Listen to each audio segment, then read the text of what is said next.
Hello everyone, Namadan Gauri and hello my dear MG squad. The big topic என்னன்னு பார்த்தீங்கன்னா is US losing the war. America இந்த போரை தோத்துட்டு இருக்காங்கிறது தான் இன்னைக்கு வீடியோவில் நம்ம டீட்டெயிலாக பார்க்க போகிறோம். என்ன மதன் சொல்கிறேன், அமெரிக்கா தான் உலகத்திலே இருக்கக்கூடிய ராட்சச நாடு. ட்ரம்ப் மாதிரி ஒரு ஆளு பிரசிடென்ட்டாக இருக்காரு.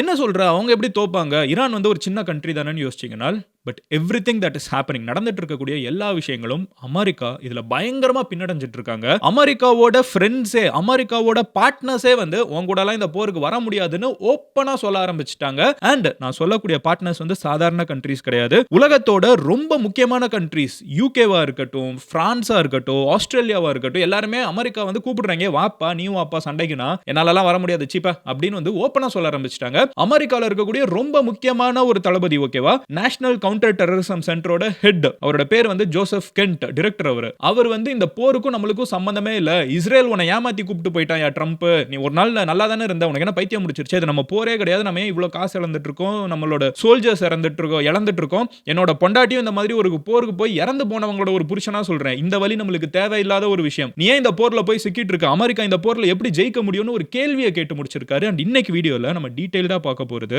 அமெரிக்காவுக்கு ஏகப்பட்ட செட்பேக்ஸ் வந்து வந்துகிட்டே இருக்குது. அண்ட் இப்போ அது வெளியே தெரிய ஆரம்பிச்சிருக்குது, என்னென்ன செட்பேக் அமெரிக்காவுக்கு இருக்குது, ஏன் அமெரிக்கா தோக்குமாங்கிற ஒரு கேள்வியே ஃபர்ஸ்ட் ஆஃப் ஆல் வர ஆரம்பிக்குது. இவ்வளவு பெரிய பவர்ஃபுல் கண்ட்ரி தோக்குமாங்கிற ஒரு கேள்வியே வரக்கூடாது இல்ல. இட் வாஸ் மோர் லைக் எப்போ ஜெயிக்க போறாங்கிறதா தானே இருந்துச்சு கேள்வி. பட் இப்போ ரொம்ப தெளிவா அமெரிக்கா தோக்க போறாங்களா அப்படிங்கிற ஒரு கேள்வி எழுந்திருச்சிருக்குது. எதனாலங்கிறத நான் உங்ககிட்ட டீடைல்டா சொல்ல போறேன். பட் அதை பார்க்க ஆரம்பிக்கிறதுக்கு முன்னாடி இந்த மாதிரி வேர்ல்டு ஃபுல்லா நடக்கக்கூடிய முக்கியமான இன்ஃபர்மேஷன் ஜஸ்ட் நியூஸா மட்டும் வாசிக்கிறது ஒரு பெரிய விஷயம் கிடையாது. பட் ஒண்ணுக்கு ஒண்ணு என்ன கனெக்ஷன் இருக்குது, இதுல நம்ம என்ன இன்ஃபர் பண்ணலாம், இதுல நம்ம என்ன புரிஞ்சுக்கலாங்கிற மொத்த எக்ஸ்பிளனேஷனையும் எல்லா நியூஸையும் கம்பைல் பண்ணி ஒரு 10 நிமிஷத்துல நீங்க தெரிஞ்சுக்கணும், பின்னாடி என்ன நடந்துட்டு இருக்குங்கிறத புரிஞ்சுக்கணும் அப்படின்னு நினைச்சீங்கன்னா டு அண்டர்ஸ்டாண்ட் இந்த சேனலை சப்ஸ்கிரைப் பண்ணுங்க. அப்போ நான் டெய்லி இந்த மாதிரி வீடியோஸ் போட்டுருக்கேன், எக்ஸ்பிளனேஷன்ஸ் மேக் பண்ணிருக்கேன். பட் அதை நீங்க பார்க்கணும்னா யூடியூப்ல சப்ஸ்கிரைப் பண்ணீங்கன்னா தான் உங்களால பார்க்க முடியும். ஸோ சப்ஸ்கிரைப் பண்ணுங்க. இப்போ என்ன நடந்துட்டு இருக்குதுங்கிறத நான் சொல்ல ஆரம்பிக்கிறேன். முதல் விஷயம் என்ன அப்படின்னு பாத்தீங்கன்னா, அந்த இன்டர்னலா இல்ல, அமெரிக்கா கண்ட்ரிக்குள்ள இருக்கக்கூடிய Joseph Kent, director of national counter terrorism centre வந்து அவங்களோட பிரசிடென்ட்க்கு இன்னைக்கு எழுதி ஒரு லெட்டரை வந்து பப்ளிக்கா வேர்ல்டே பார்க்குற மாதிரி போட்டுட்டு அவர் அந்த வேலையில இருந்து ரிசைன் பண்ணிட்டாரு. இந்த போஸ்ட் வந்து ரொம்ப முக்கியமான ஒரு போஸ்ட் இப்போ நடந்துட்டு இருக்கிற போருக்கு. அவர் அந்த போஸ்ட்ல இருந்தே வெளியே கிளம்பி போயிட்டாரு. அப்படி அந்த லெட்டர்ல அவர் என்ன எழுதியிருக்காருங்கிறத உங்ககிட்ட வாசிச்சு காமிக்கிறேன். முதல்ல, president Trump, after much reflection I have decided to resign from my position as director of national counter terrorism centre effective today. நான் ரொம்ப யோசிச்சு இந்த வேலையில இருந்து ராஜினாமா பண்ணுங்கிற முடிவுக்கு வந்துட்டேன். ஐ cannot in good conscience support the ongoing war in Iran. நான் ஒரு நல்ல புத்தியோட இங்க நடந்துட்டு இருக்கிற போரை வந்து சப்போர்ட் பண்ண முடியல. ஈரான் வந்து அமெரிக்காவுக்கு எந்த பயமுறுத்தலும் பண்ணல. கிளியரா வந்து இந்த போர் வந்து நம்ம உள்ள போனதுக்கு ஒரே காரணம் இஸ்ரேல் வந்து உங்களுக்கு கொடுத்த பிரஷரும், இஸ்ரேலோட லாபி இருக்கும்ல, அதாவது இஸ்ரேலுக்கு வந்து சப்போர்ட் பண்ணக்கூடியவங்க அமெரிக்காக்குள்ள இஸ்ரேலிஸே இருப்பாங்க, அவங்க எல்லாம் பார்த்த வேலையில தான் நீங்க போய் இந்த போர்ல பார்ட்டிசிபேட் பண்ணிருக்கீங்க. இந்த போருக்கும் நம்மளுக்கும் சம்பந்தமே இல்லை. ஈரான் நம்மளுக்கு அச்சுறுத்தலே இல்லை. ஈரான் உலகத்தோட மறுபக்கத்துல இருக்குது, அவங்க கிட்ட இருக்கிற ஆயுதம் கூட நம்மள வந்து தொடாது. அப்படி இருக்கிறப்ப நம்ம இந்த போர்ல இன்வால்வ் ஆயிருக்கவே தேவையில்லை அப்படின்னு சொல்றாரு. ஃபர்தரா என்ன சொல்றாருன்னு பாத்தீங்கன்னா, I support the values of foreign policy. இதுக்கு முன்னாடி நீங்க ஆட்சியில் இருந்தப்போ 2016, 20, 2024 இந்த காலகட்டங்கள்லாம் நீங்க ரொம்ப தெளிவா சொன்னீங்க, இந்த மிடில் ஈஸ்ட்ல ஈராக்கா இருக்கட்டும், ஈரானா இருக்கட்டும், இந்த சிரியாவா இருக்கட்டும், இந்த மாதிரி இடங்கள்லாம் அமெரிக்கன் சோல்ஜர்ஸ் போய் உயிரிழக்க தேவையில்லை, இதுக்கும் நம்மளுக்கும் சம்பந்தமே கிடையாது. இதுக்கு முன்னாடி இருந்த பிரசிடென்ட்ஸ் எல்லாம் தப்பான டெசிஷன் எடுத்து அமெரிக்கன்ஸ் வந்து இதுக்குள்ள இறக்கிட்டு இருந்தாங்க.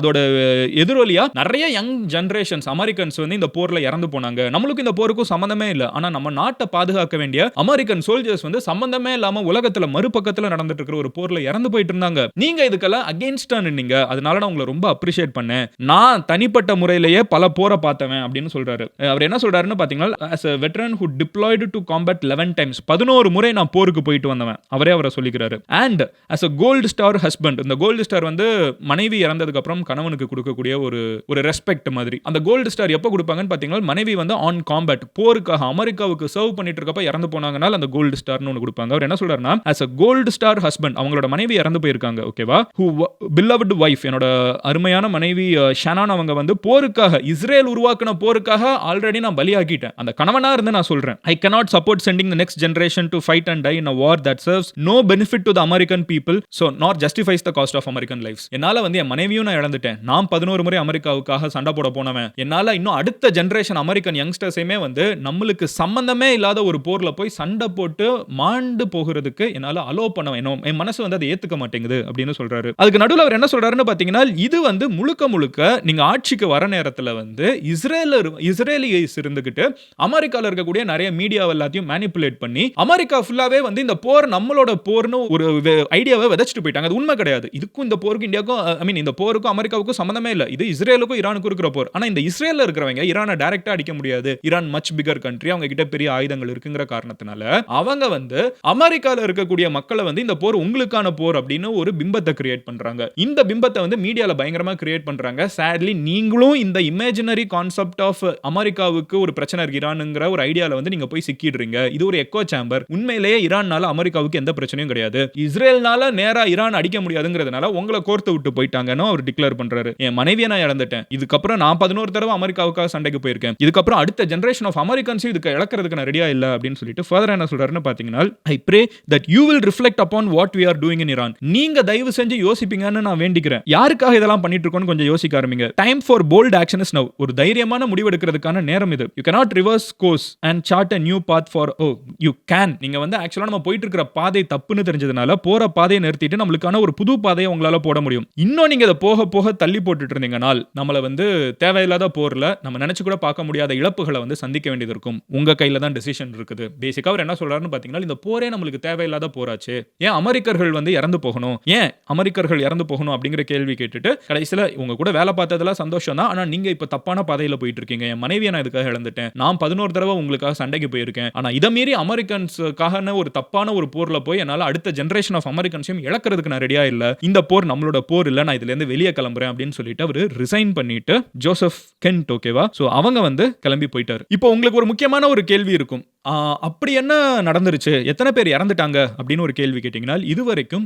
13 அமெரிக்கன் சோல்ஜர்ஸ் ஓகேவா, வெல் டெக்கரேட்டட் சோல்ஜர்ஸ், அதாவது போர்ல வந்து வீரதீர செயல்கள்லாம் செஞ்ச அமெரிக்கன் சோல்ஜர்ஸ் 13 பேர் இறந்து போயிருக்காங்க, 200 பேருக்கு மேல காயப்பட்டிருக்காங்க, 200 பீப்புள், இதுல நிறைய பேருக்கு கை போயிருக்கலாம், கால் போயிருக்கலாம், ஃபார் எவர் சம்பந்தமே இல்லை, எங்கேயோ நடந்துட்டு இருக்கிற போருக்காக 200 அமெரிக்கன்ஸ் வந்து எதுக்கு கை கால்லாம் இழந்து போகணும், 200 பேர். And 17 American sites, Middle East ஃபுல்லா அமெரிக்காவோட நிறைய பேசஸ் இருக்குது, எம்பசி. நேத்திக்கு கூட பாத்தீங்கன்னா இராக் ஃபுல்லா வந்திருக்கக்கூடிய அமெரிக்கன் பேசஸ்ல அவ்வளோ தகராறு. நான் உங்களுக்கு சொல்றேன், யுஎஸ் எம்பசி பாக்தாத்ல ஓகேவா FPV ட்ரோனை வச்சு ஈரான் அடிச்சிருக்காங்க, ஏர் டிஃபென்ஸ் என்கேஜ்மெண்ட் வந்து நடந்திருக்குது, அண்ட் கிரீன் ஜோன்ல வந்து தாக்குதல் நடந்திருக்குது, அல் ரஷீத் ஹோட்டல்ல வந்து ஈரான் அடிச்சிருக்காங்க, அதுக்கு போக வந்து மஜ்னூன் ஆயில் ஃபீல்டுல வந்து தாக்குதல் நடந்திருக்குது, ஜடிரியா டிஸ்ட்ரிக்ட்ல வந்து தாக்குதல் நடந்திருக்குது. ஈரான் வந்து சுத்தி சுத்தி அமெரிக்கா இருக்கக்கூடிய அத்தனை இடங்களையும் அடிச்சிட்டு இருக்காங்க, மிடில் ஈஸ்ட் ஃபுல்லாவே. அதெல்லாத்தையும் தான் சொல்றாங்க, இவ்வளவு பெரிய தாக்குதல், இத்தனை பேர் இறப்புகள், அமெரிக்கன்ஸ் ஏன் சாகணும், இதுக்கும் நம்மளுக்கு என்ன சம்பந்தம், இஸ்ரேல் உங்களை ஏமாத்தி இந்த போருக்குள்ள கூப்பிட்டு போயிட்டாங்கன்னு சொல்றாங்க. சொன்னது இவங்க மட்டும் கிடையாது ஓகேவா, இத நிறைய கண்ட்ரீஸ் லிட்டரலா வெளிப்படையா காமிக்க ஆரம்பிச்சிட்டாங்க. அமெரிக்காவுக்கு எதிராக இத்தனை கண்ட்ரீஸ் திரும்புவாங்களான்னு நம்ம நினைச்சு கூட பார்க்க முடியாது. 2026 is becoming an year of absolutely unexpected twist ஓகேவா. ஏன்னு நான் சொல்றேன், நான் இப்ப சொல்லக்கூடிய கண்ட்ரீஸ்லாம் இருக்குல்ல, நீங்கலாம் யோசிச்சு பார்ப்பீங்க, இவங்கெல்லாம் வந்து எதிர்த்து நிப்பாங்களா அமெரிக்காவுக்குன்னு யோசிக்கிற மாதிரி. நான் உங்ககிட்ட சொல்றேன் பாருங்க, UK, Germany, France, Italy, Spain, இவங்கெல்லாம் யாரு, ஃபுல்லா வெள்ளக்காரங்க, அவங்களுக்கு தான் சப்போர்ட் பண்ணுவாங்கன்னு யோசிப்போம். பட் ட்ரம்ப் வந்து கொஞ்ச நாளுக்கு முன்னாடி ஒன்னு சொல்றாரு, இந்த போர்ல ஜெயிக்கிறதுக்கு அமெரிக்காவுக்காக மட்டும் இந்த போர் இல்ல, உலகத்துக்கே இந்த போர் தேவை. ஏன்னா அந்த ஸ்ட்ரெய்ட் ஆஃப் ஹோர்முஸை ஈரான் வந்து தொல்லை பண்ணிட்டு இருக்காங்க. ஈரான் உலகத்தில் இருக்கிற எல்லா கண்ட்ரிக்குமே பிரச்சனை. எல்லாரும் இந்த போருக்கு வாங்க, எல்லாரும் உங்க ராணுவத்தை அனுப்புங்க, எல்லாரும் உங்க போர் கப்பல்கள் அனுப்புங்கன்னு ட்ரம்ப் கூப்பிடுறாரு. ஏன் ட்ரம்ப் கூப்பிடுறாரு? ட்ரம்ப் தேவையில்லாம இப்படி நிறைய பேரை சாகடிச்சிட்டு இருக்காங்க, உள்நாட்டுக்குள்ள குரல் அதிகமாயிட்டே இருக்குது. அப்ப ட்ரம்ப் என்ன பண்றாரு, நாம மட்டும் இல்ல வேர்ல்டுல எல்லாருமே ஈரானுக்கு எதிராக நிக்கிறாங்கன்னு காமிக்கிறதுக்கு எல்லாரையும் கூப்பிடுறாரு ஓகேவா. என்ன சொல்றாரு, உங்க ஊர்ல பெட்ரோல் விலை ஏறுது பாருங்க, உங்க ஊர்ல கேஸ் விலை ஏறுது பாருங்க, எல்லாத்துக்குமே ஈரான் தான் காரணம், ஈரான் எல்லாரோட எதிரியும் ஈரான் தான், எல்லாரும் போருக்கு வாங்கன்னு சொல்லிட்டு UK, Germany, France, Italy, Spain, Japan, Australia எல்லாரையும் கூப்பிடுறாரு. இத்தனை பேரை கூப்பிட்டா எத்தனை பேர் சப்போர்ட்டுக்கு ஓகே சார் நீங்க கூப்பிட்டீங்களா வருவேன்னு சொல்லணும். ஏன்னா ட்ரம்ப் அமெரிக்கா. ஆனால் நான் இப்போ சொல்லக்கூடிய கண்ட்ரீஸ் எல்லாருமே இதை ரிஜெக்ட் பண்ணியிருக்காங்க அவுட் ரைட்டா. நோ, இது எங்களோட போர் கிடையாது, எங்க நாடு வந்து எங்க நாட்டு வீரர்களை வந்து இதுக்காக இழக்கிறதுக்கு ரெடியா கிடையாது, இது ஒரு பெரிய போர், இந்த போர்ல நாங்க சம்பந்தமே இல்லாம இன்வால்வ் ஆக இன்ட்ரெஸ்ட் இல்ல, no Trump sorry we can't do this அப்படின்னு சொல்லிட்டு மூஞ்சி லட்சம் மாதிரி ட்ரம்ப் கிட்ட சொன்ன கண்ட்ரீஸ் எதுன்னு பாத்தீங்கன்னா, United kingdom, Germany, France, Italy, Spain, Japan, Australia, அத்தனை கண்ட்ரீஸும் எங்களால இந்த போர்ல இன்வால்வ் ஆக முடியாது அப்படின்னு டைரக்டா சொல்லிட்டாங்க. இன்டைரக்டா சவுத் கொரியாவும் டென்மார்க்கும் சொல்லியிருக்காங்க. சைனா சொல்லவே வேணாம், சைனா இருந்துகிட்டு டே இப்படி கேட்கறதே தப்புடா முதல்ல அப்படின்னு சொல்லிட்டு திட்டி விட்டாங்க. வேர்ல்டுல எந்த கண்ட்ரியும் ஓப்பனா ட்ரம்ப்புக்காக சண்டைக்கு போகிறதுக்கு ரெடியா இல்லைன்னு இப்ப தெளிவா தெரியுது. அமெரிக்காக்காக ஒரு செஞ்சுரிக்கு முன்னாடி US தான் எல்லாமே, இன்னைக்கு 2026ல யுஎஸ் ஒரு போர்ல அவங்களோட சோல்ஜர்ஸ் இழந்துட்டு இருக்காங்க. எத்தனையோ பேர் இறந்துட்டு இருக்காங்க. இது உலகத்தோட போர்னு சொல்றாங்க. ஆனா உலகத்துல எந்த கண்ட்ரியும் யுஎஸ் கூட நிக்கிறதுக்கு ரெடியா இல்லைங்கிறது இப்ப வேர்ல்டுக்கே வெட்ட வெளிச்சமா தெரிய ஆரம்பிச்சிருக்குது. யுஎஸ் கூட நிக்கிறது ஒரு கண்ட்ரி தான். அந்த ஒரு கண்ட்ரி கூட யுஎஸும் நிக்குது. That is Israel. ஆனா இஸ்ரேல் வந்து நம்மள ஏமாத்தி நிக்க வச்சிட்டு இருக்காங்க. இஸ்ரேலுக்கு தான் இந்த போர் தேவையே தவிர நம்மளுக்கு இந்த போர் தேவையே இல்ல. இஸ்ரேலோட வீரர்கள் இறந்து போறதுல ஒரு லாஜிக் இருக்கும். நம்ம ஏன் சம்பந்தமே இல்லாம இறந்து போகணும்? அவங்க உள்நாட்டுக்குள்ளே கேள்விகள் வர ஆரம்பிச்சிருச்சு. இஸ்ரேல் உங்களை ஏமாத்தி இந்த போருக்குள்ள இழுத்துட்டு போயிட்டாங்கன்னு சொல்லிட்டு ஜோசப் கென்ட் அவங்களோட ஒரு முக்கியமான தளபதி வந்து அதுல இருந்து கிளம்பி போறாரு. டைரக்டர் வந்து கிளம்பி போறாரு. இந்த வேலையில எனக்கு இருக்க பிடிக்கல. என் மனைவியை இழந்திருக்கேன் இந்த போருக்காக. என்னால இதுக்கும் மேல எத்தனையோ யங்ஸ்டர்ஸ் இறந்து போகிறத பார்க்க முடியாது அமெரிக்கன்ஸ்னு சொல்லிட்டு கிளம்பி போறாங்க. இவ்வளவும் நடந்துட்டு இருக்கப்போ போரும் ஒரு சைடு போயிட்டு இருக்குது. ஈரானை அவ்வளவு ஈஸியா பிடிக்க முடியாதுங்கறத வந்து முதல்ல ட்ரம்பே ஒத்துக்கிறாரு. ட்ரம்ப் என்ன சொல்றாருன்னு பாத்தீங்கன்னா அவங்க இவ்வளவு எதிர்த்து நிப்பாங்க, சுத்தி இருக்கிற எல்லாரையும் போட்டு அடிப்பாங்கன்னு எதிர்பார்க்கலன்னு ட்ரம்ப் ஓப்பனா பேசுறாரு. அவர் என்ன நினைச்சிருக்காருன்னா ஈரான் மேல ஒரு குண்டு போடுவான், அவங்க தலைவர் இறந்து போவாரு, அப்புறம் ஈரானே உடைஞ்சு போயிடும் அவர் நினைச்சுதான் அவர் பண்ணியிருக்காரு. ஈரான் பதிலுக்கு இவ்வளவு அடிப்பாங்க, ஈரான்ல புதுசா தலைவர்கள் உருவாகுவாங்க, இதெல்லாம் அவர் எதிர்பார்க்கவே இல்லை. அவரே ஓப்பனா சொல்றாரு நான் இதை எதிர்பார்க்கல அப்படின்னு சொல்றாரு. ஆனா ஈரானை வந்து அமெரிக்கா பிடிக்கிறதுங்கிறது ஈஸியான விஷயம் கிடையாது. Iran is not Iraq. ஏன்னா ஈரான் ஃபுல்லாவே வந்து மலை பிரதேசங்கள். ஈரான் ஃபுல்லாவே நீங்க அந்த ஃபிளைட்ல போனவங்களுக்கு தெரியும். நான் பார்த்திருக்கேன். ஐ திங்க் லாஸ்ட் பர்த்டேக்கு நான் வந்து ஜார்ஜியா போனேன்ல. அப்போ நான் வந்து இங்க இருந்து கிளம்பி போனேன். இங்க துபாயில இருந்து ஜார்ஜியாக்கு போற ஃபிளைட்ல நீங்க பாத்தீங்கன்னா கீழ ஃபுல்லா ஈரான் மேல தான் பறந்துட்டு இருக்கணும். அந்த ஃபிளைட்ல நான் படம்லாம் பார்க்க மாட்டேன். சும்மா கீழ என்ன இருக்குன்னு பார்த்துட்டு. அதுல பாத்தீங்கன்னா அந்த இடம் ஃபுல்லா டெரைன் தான். ஃபுல்லா அந்த டெரைனே பாத்தீங்கன்னா மவுண்டேனியஸா இருக்குது. சுத்தி டெசர்ட் மலை. இன்ஃபேக்ட் மலையில தான் டெசர்ட்டே இருக்குது. டெசர்ட்ல மலை இல்ல. மலையில தான் டெசர்ட்டே இருக்குது. அங்கங்க டெசர்ட் அந்த மலை இறங்குற இடத்துல மண்ணு சேர்ந்து இருக்குது. அப்படி இருக்குது. அப்படி இருக்கிறப்போ இந்த இடத்தை எப்படி வந்து நீங்க பிடிக்க முடியும்? அந்த ஒவ்வொரு மலைக்கு நடுவுலயும் உள்ளுக்குள்ள குகை இருக்கும். குகைக்குள்ள ஒளிஞ்சுப்பாங்க. நீங்க வந்து வானத்துல இருந்து குண்டுகளை போட்டீங்கன்னா மலையெல்லாம் அது உடைக்காது, மலைகளை குடையாது. அவங்க அங்க சேஃபா இருந்துப்பாங்க. நீங்க எப்படி இதை பிடிக்க முடியும்? அமெரிக்கா இந்த போர் ஜெயிக்கிறதுக்கான வாய்ப்பே இல்ல அப்படிங்கிறது ஜியோகிராபிக்கலா வானத்தை மட்டும் கண்ட்ரோல் பண்ணி. ஆனா யூஎஸ் என்ன அஷூரன்ஸ் கொடுத்தாருன்னா ட்ரம்ப், நான் வானத்துல இருந்து குண்டு போட்டு ஈரானை தோக்கடிச்சிருவேன். முடியாது, தெரியுது. அப்புறம் அவங்க ஸ்ட்ரக்சர் வந்து லேயர்டா இருக்குது. ஒரு தலைவரா காட்டுறனா ஈரான் விழுந்துரும் அவர் எதிர்பார்க்கிறாரு. நோ, ஈரான் மறுபடியும் இருக்காங்க. எனக்கு ஆச்சரியமா இருக்குன்னு அவரே சொல்றாரு. இவ்வளவும் பேசினாலும் இஸ்ரேல் ரொம்ப தெளிவா இருக்காங்க. இந்த போரை நாங்க விட போறது கிடையாது. எங்க கூட அமெரிக்கா இருக்காங்க. இந்த போரை நாங்க பெருசாக்கிட்டே போயிட்டு இருக்க போறோம்னு சொல்லிட்டு இஸ்ரேல் எண்ட்லெஸ்ஸா தாக்குதலை கண்டினியூ பண்ணிட்டே இருக்காங்க. இன்னைக்கு ஒரு முக்கியமான நபர் அலி லரிஜானி அப்படின்னு சொல்லப்படக்கூடிய ஈரானியன் அபிஷியல். இவர் தான் அங்க இருக்கக்கூடிய நம்பர் 2. ஓகேவா?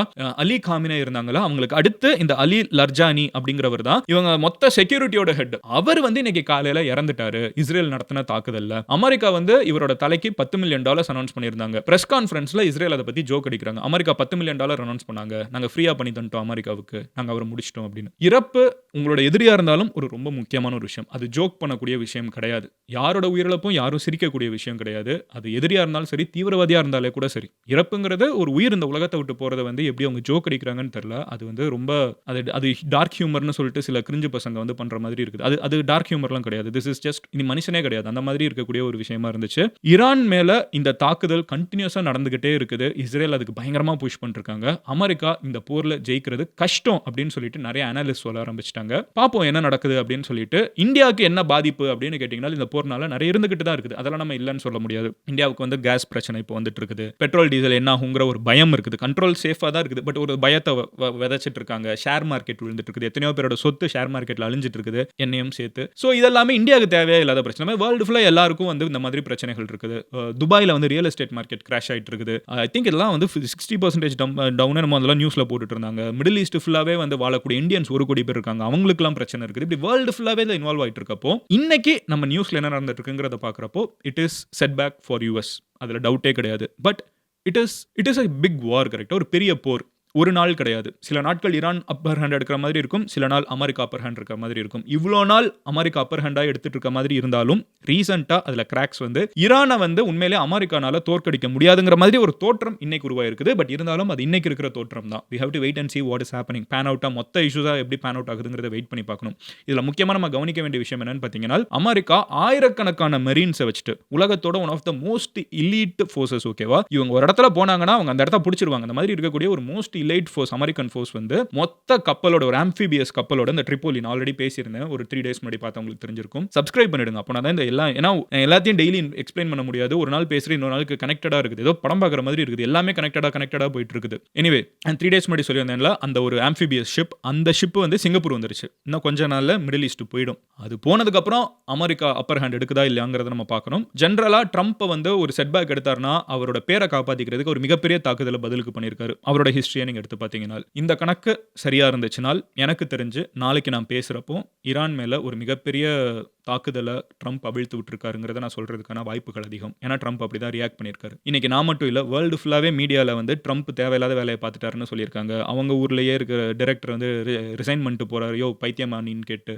ட்ரம்ப் கண்டிப்பாக இதுக்கு எராட்டிக்காக தான் பிஹேவ் பண்ணுவாருங்கிறத நான் எதிர்பார்க்குறேன். உயிரிழப்புகள் நடந்துட்டு இருக்குது. 2026 நம்ம இப்படி வாழ வேண்டிய மக்கள் கிடையாது. சீக்கிரமாக இந்த போர் முடிவுக்கு வரணுங்கிறத நினச்சிட்டு நீங்களும் இதை சப்ஸ்கிரைப் பண்ணி ஃபாலோ பண்ணுங்கள். உங்கள் ஃப்ரெண்ட்ஸ் கிட்ட, ஃபேமிலி கிட்ட இந்த வீடியோ ஷேர் பண்ணுங்கள், குரூப்ஸில் போஸ்ட் பண்ணுங்கள்.